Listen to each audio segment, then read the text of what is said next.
Shalom y bienvenidos a Vía Hafta Yisrael, una frase hebrea que significa amarás a Israel. Esperamos que se queden con nosotros, ya que nuestro maestro, el Dr. Baruch, nos compartirá una enseñanza expositiva de la Biblia. El Dr. Baruch es profesor titular del Instituto Sera Abraham, con sede en Israel. Aunque todos los cursos en el instituto se imparten en hebreo, el Dr. Baruch se complace en compartir esta enseñanza en inglés con doblaje al español. Para más información, visítenos en amarasaisrael.org o descargue nuestra aplicación móvil Mi Estudio Bíblico. Aquí está Baruch y la lección de hoy. Una doctrina muy importante que encontramos claramente en las Escrituras es la doctrina de la divinidad del Mesías. La Biblia revela que Yeshua HaMashiach, y por supuesto estoy hablando de Jesús de Nazaret, que Él es completamente hombre y completamente Dios. Esta es la verdad fundamental con respecto a otra doctrina importante que se relaciona con la divinidad del Mesías, conocida como la encarnación, que Dios, quien es espíritu, se revistió de carne humana y habitó entre nosotros.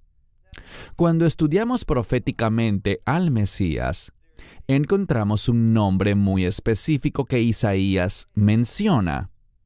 Él lo llama Emanuel. Ese término, Emanuel, se deriva de tres palabras hebreas.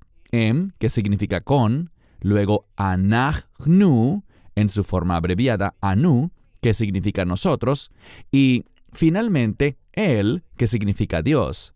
Así que Emanuel significa Dios con nosotros. Los rabinos se refieren a este término, Emanuel, como el nombre redentor del Mesías. Los nombres son usados frecuentemente en las Escrituras para describir, y ellos describen lo que el Mesías haría en la tierra. Y eso es que nosotros, la humanidad, a través de su obra, si la recibimos por fe, podemos experimentar la redención. Y la consecuencia de la redención es esta: que podemos estar con Dios, con nosotros Dios, Emanuel, que podamos estar en la presencia de Dios. La buena noticia que encontramos en el libro de Hebreos es que el autor de Hebreos nos dice que la redención que el Mesías ha asegurado para aquellos que lo reciben por fe, ese acto de creer, ese arrepentimiento, esa fe, nos permite recibir gratuitamente, únicamente por la gracia de Dios. Esa fe produce para nosotros redención eterna. Y eso significa que vamos a estar en la presencia de Dios, estaremos con Dios por siempre y para siempre. Ese es el resultado de la obra redentora del Mesías. Por eso es que cuando Juan el Bautista vio a Yeshua en el río Jordán, viniendo a ser bautizado, habló de él como el Cordero de Dios que quita el pecado del mundo. Fue a través de la obra redentora del Mesías, del derramamiento de su sangre, cuando murió en la Pascua, en esa cruz, que Él aseguró para los creyentes que vamos a tener vida eterna, que nuestros pecados serán eternamente perdonados y que estaremos en la presencia de Dios, en el reino de Dios, por siempre y siempre. Les estoy compartiendo esto porque al concluir en la lección de hoy el capítulo 20 de Lucas, vamos a ver que el Mesías se refiere a uno de los salmos que escribió David, el Salmo 110. Y allí nos demostrará bíblicamente que efectivamente el Mesías es el Señor y también es llamado el Hijo de David. Y la única manera en que alguien pueda ser el Hijo de David y al mismo tiempo ser el Señor es a través de lo que ya he mencionado, esa encarnación, el momento en el que Dios, siendo espíritu, tomó carne humana.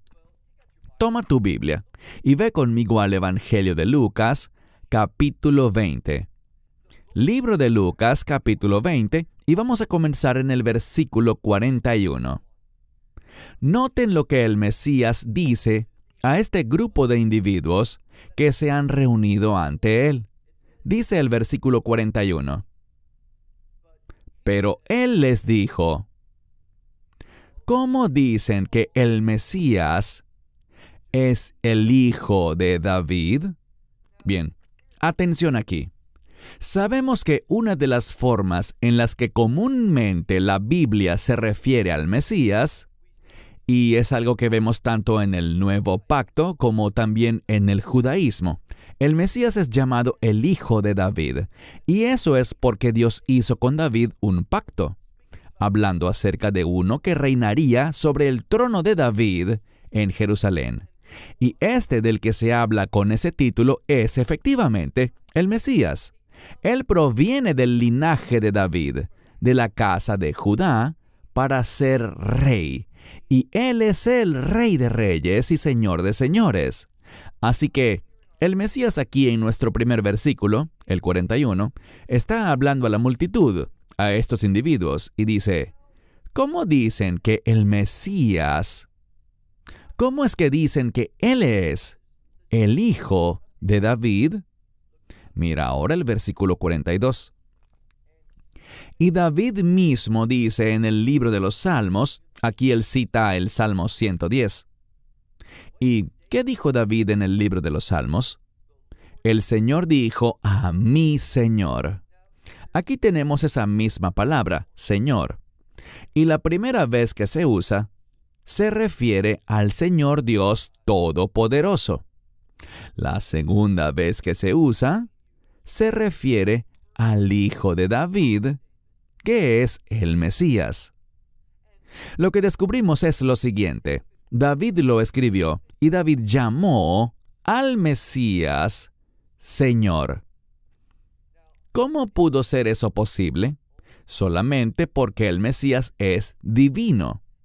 Como hemos dicho muchas veces, vemos bíblicamente que el Mesías es el Hijo de Dios. Y como Él es el Hijo de Dios, Él también es divino, completamente Dios. Y sabemos lo que escribió el apóstol Pablo cuando dijo que esa igualdad con Dios no fue algo que Yeshua sintiera que debía proteger o aferrarse. ¿Por qué? Porque aunque Él es igual a Dios, ciertamente es el Hijo de Dios. Y el término hijo nos habla de sumisión. El término hijo nos habla de un siervo. Y el término hijo nos habla de un heredero. Y el Mesías es todo eso junto. Él es el Hijo de Dios, Él honra a su Padre, también sirve a su Padre. Y en tercer lugar, Él recibirá una herencia de su Padre. ¿Y qué es lo que heredará? El reino. Eso es exactamente lo que vemos en Daniel capítulo 7, cuando habla del Mesías viniendo ante uno que Daniel llama el anciano de días. Todos están de acuerdo y no hay debate al respecto que el anciano de días es un término bíblico que se refiere a Dios el Padre. Así que el Mesías viene en las nubes, no hablando de su segunda venida, no hablando tampoco del arrebatamiento, sino de Él viniendo en las nubes ante Dios el Padre, el anciano de días. ¿Y qué es lo que hará?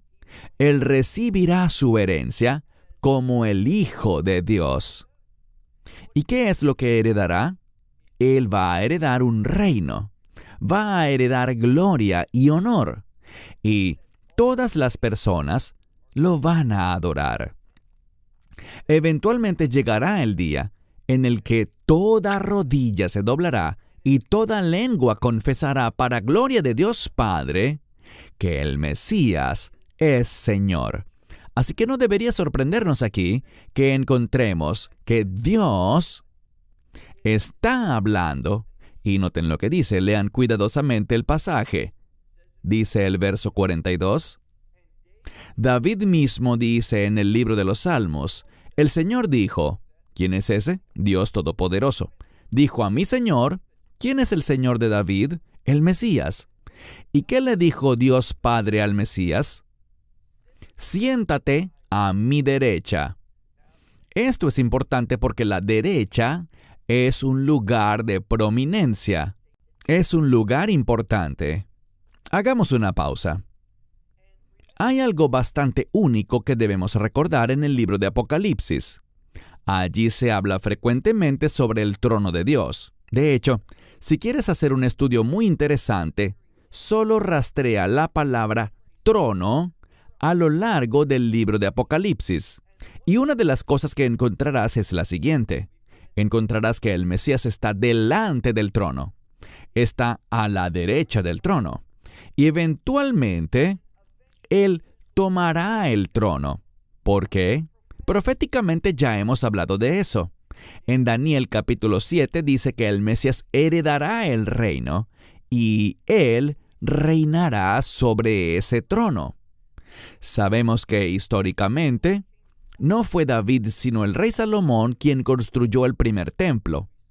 Efectivamente, David lo preparó todo, pero fue el hijo de David, el rey Salomón, quien tuvo la responsabilidad de construir ese templo.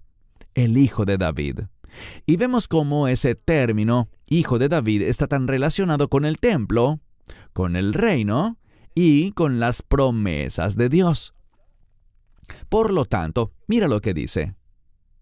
El Señor dijo a mi Señor, eso es lo que David está escribiendo en el Salmo 110, siéntate a mi derecha. ¿Y qué será lo que hará Dios? Pasemos al siguiente versículo, el 43. Hasta que yo ponga a tus enemigos como estrado para tus pies. Lo que esta escritura está diciendo es lo siguiente. Se acerca un tiempo, y alabamos a Dios por esto, cuando todos los enemigos de Dios, y cuando pienso en los enemigos de Dios, ¿sabes quién viene a mi mente primero? Satanás. Ese viejo diablo, la serpiente antigua. Lo que descubrimos aquí es que él será derrotado. De hecho, por la obra del Mesías, descubrimos que el diablo ya ha sido derrotado. Por eso es que uno de mis versículos favoritos se encuentra en el libro de Apocalipsis capítulo 20, donde encontramos que un ángel, y no precisamente Gabriel, ese ángel poderoso, ni Miguel el arcángel, sino un simple ángel, del cual no se nos da su nombre, porque se trata de un ángel cualquiera, que gracias a la autoridad de Dios, gracias a que Satanás ya ha sido derrotado y condenado, este simple ángel lo toma y lo arroja al abismo y lo encierra en esa prisión. ¿Quién hace eso? Un ángel. Todo esto busca recordarnos que Satanás ha sido derrotado. ¿Y qué lo ha derrotado?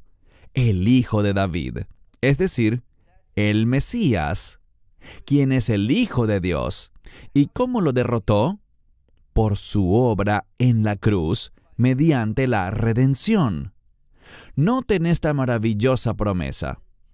Hasta que ponga a tus enemigos como estrado de tus pies.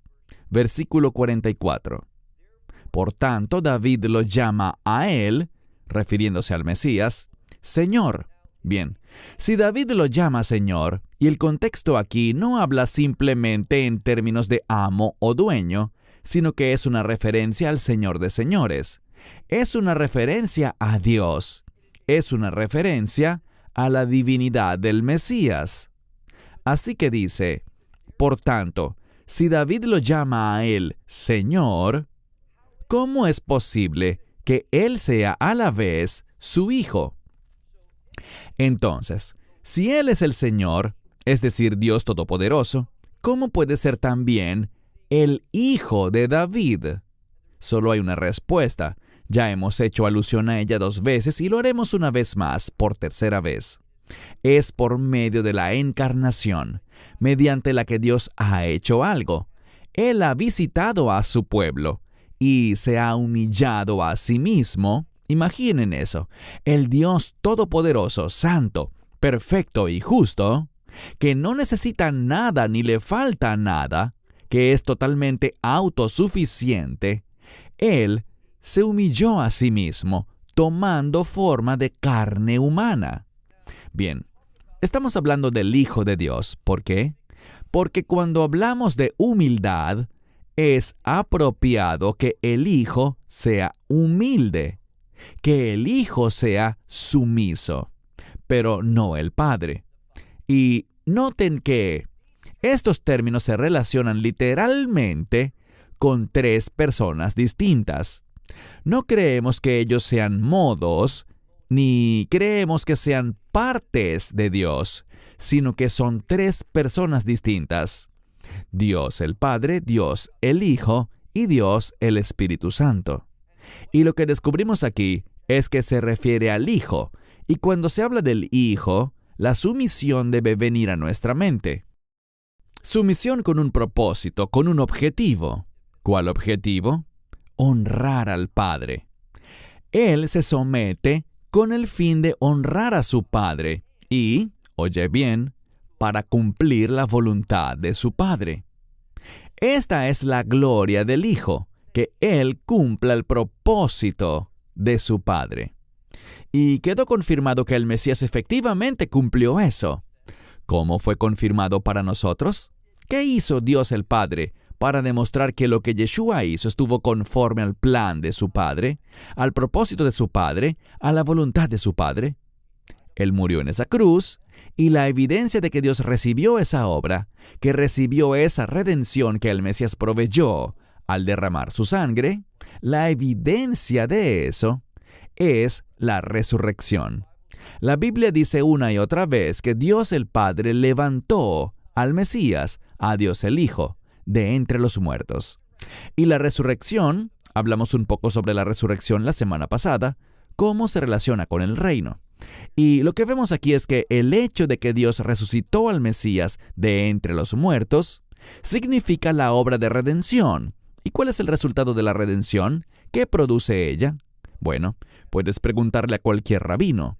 Hay una relación directa entre la redención y el reino de Dios. Uno de los principales resultados de la redención es una realidad de reino. Sin redención, el reino de Dios no puede venir. Nadie podría formar parte de él, pero a través de la obra redentora del Mesías, el reino vendrá, y el Mesías es conocido como el Señor de señores y el Rey de reyes. Por eso vemos aquí, mira el texto, versículo 44. Por tanto, si David lo llama Señor, ¿cómo es posible que sea su hijo? Versículo 45. Pero, oyéndolo, ¿quién lo oía? Todo el pueblo. Oyéndolo todo el pueblo, dijo a sus discípulos. Noten que el pueblo está oyendo, y Yeshua, en medio de esto, le dice algo a sus discípulos, una palabra muy importante. Es la palabra pros-ejo. Aquí aparece en segunda persona plural, así que significa ustedes, todos ustedes, hablándole a sus discípulos. Y esta palabra pros-ejo literalmente significa aferrarse a algo. Normalmente le damos una traducción estilo modismo, ya que aferrarse a algo significaba prestar atención, estar alerta o mantenerse vigilante. Ahora, esta palabra generalmente se usa en relación a un peligro. Regresemos a algo que dije hace poco, y es que al acercarnos a los últimos días, habrá un cambio en este mundo y también un cambio en la iglesia. El apóstol Pablo habló de esto en 2 a los Tesalonicenses capítulo 2, cuando nos dice que viene una gran apostasía. ¿Qué es apostasía? Es apartarse de la verdad, apartarse de aquello que es bueno y agradable a Dios, hacia aquello que es desagradable y contrario a la voluntad de Dios. Y vamos a ver esto dentro del propio cuerpo de creyentes. Usé ese término no hace mucho tiempo porque hay muchos que se hacen llamar creyentes, pero no lo son. Son discípulos falsos. Estos son los que se dejarán abrumar por las preocupaciones de la vida y cuando sean perseguidos por su fe, abandonarán esa fe. ¿Y saben qué? Ellos nunca tuvieron una fe verdadera, nunca fueron salvos. No se trata de perder la salvación, sino que se trata de que nunca fueron regenerados, nunca tuvieron esa vida nueva. Por lo tanto, se van a apartar, van a cometer esta apostasía, van a alejarse de la verdad y van a negar la divinidad del Mesías. Por lo tanto, el Mesías dice aquí, mira de nuevo, versículo 46. Tengan cuidado o guárdense de los escribas. Bueno, la semana pasada vimos que los escribas entendieron algo muy bien, pero él no dice tengan cuidado de todos los escribas. Él califica la declaración. Dice, tengan cuidado de los escribas y recuerden que mencionamos que los escribas eran estudiosos de la Biblia. Pero aunque puedas conocer la verdad, la pregunta es, ¿te está cambiando esa verdad? Porque ella no cambió a estos escribas, a los que él se está refiriendo aquí, a los que él califica. ¿Por qué?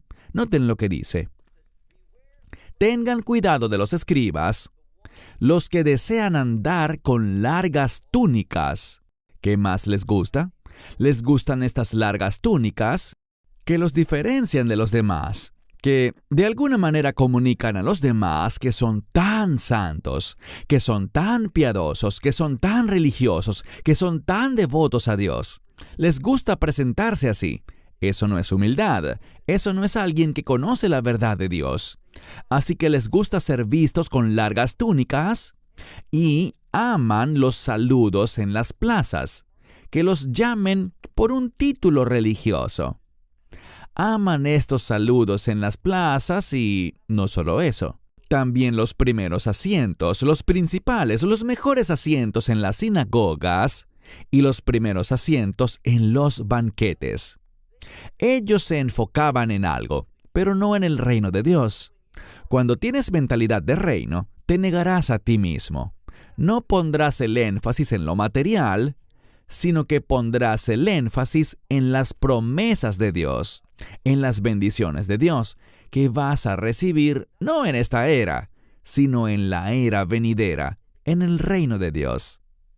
Pero estos escribas, de quienes el Mesías dice, cuídense, guárdense, él lo advierte. A ellos les gusta vestirse de forma religiosa para ponerse por encima de los demás. Les encanta ser saludados y reconocidos. Esto es orgullo. Y les encantan los mejores asientos en las sinagogas y los mejores lugares en los banquetes. Y noten algo más. Leamos ahora el versículo 47. Dice aquí que ellos devoran las casas de las viudas. ¿Qué significa eso? Ellos ven a estas mujeres vulnerables, mujeres que no tienen un hombre que las proteja, ningún hombre que las asista. Están solas. ¿Y qué pasa? Ellos las persiguen. Podríamos decir que las acosan. ¿Y qué hacen? Quieren devorar sus casas. Es decir, el término casas tiene que ver con sus posesiones.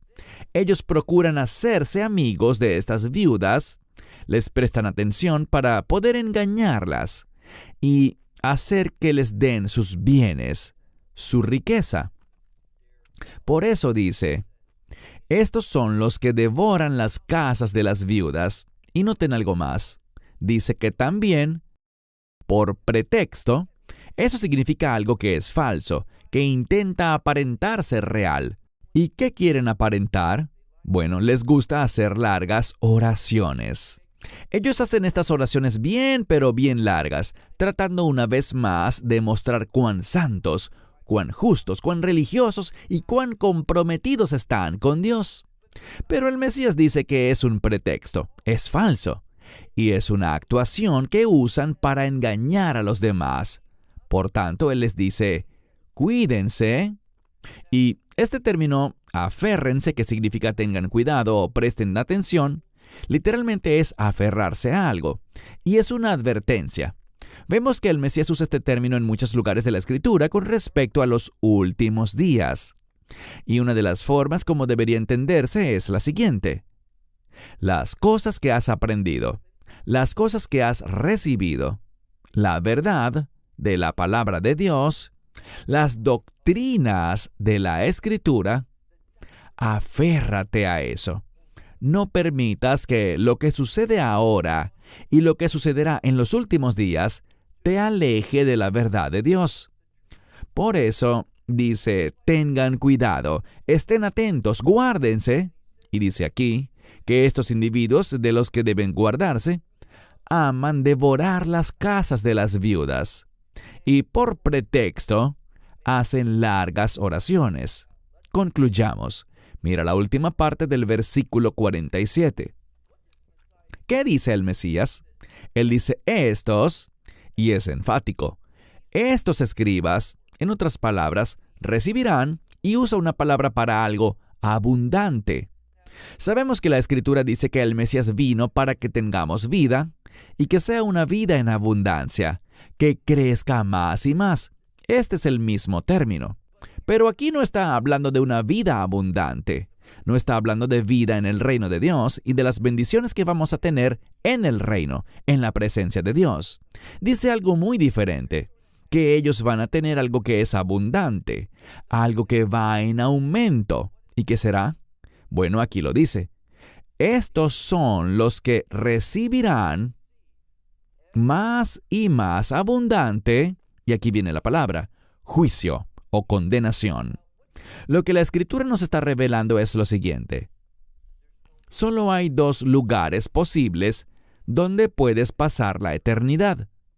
Uno es la Nueva Jerusalén.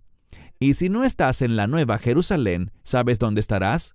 Serás arrojado afuera, donde hay oscuridad, que equivale a miedo, donde hay llanto, que equivale a tristeza, y donde está el crujir de dientes, que equivale a dolor y tormento. Así que entiende esto. O bien estarás en la presencia de Dios por los siglos de los siglos, y serás receptor de las bendiciones de Dios por los siglos de los siglos, las promesas de Dios por los siglos de los siglos, o vas a tener temor, tristeza y dolor por la eternidad. Elige sabiamente. Toma hoy la decisión de decirle que sí al Evangelio, de arrepentirte de tus pecados, de confiar en la suficiencia de la cruz y el derramamiento de su sangre, para que tú puedas hallar la salvación y puedas ser invitado al reino de Dios, donde conocerás la presencia de Dios y sus bendiciones por los siglos de los siglos. Cierro con esto hasta la próxima vez. Shalom. Esperamos que te hayas edificado con el mensaje de hoy y lo compartas con otros. Te invitamos a seguir nuestros estudios cada semana por este canal y por el portal de YouTube de Amarás a Israel. También puedes descargar nuestra aplicación móvil gratuita, Mi Estudio Bíblico. Finalmente, para obtener más información sobre nosotros, visita nuestra web amarasaisrael.org, donde encontrarás otras conferencias de Baruch en audio, video y texto. Hasta el próximo programa. Que el Señor te bendiga en Yeshua HaMashiach, Jesús el Mesías, mientras caminas con Él. Shalom desde Israel.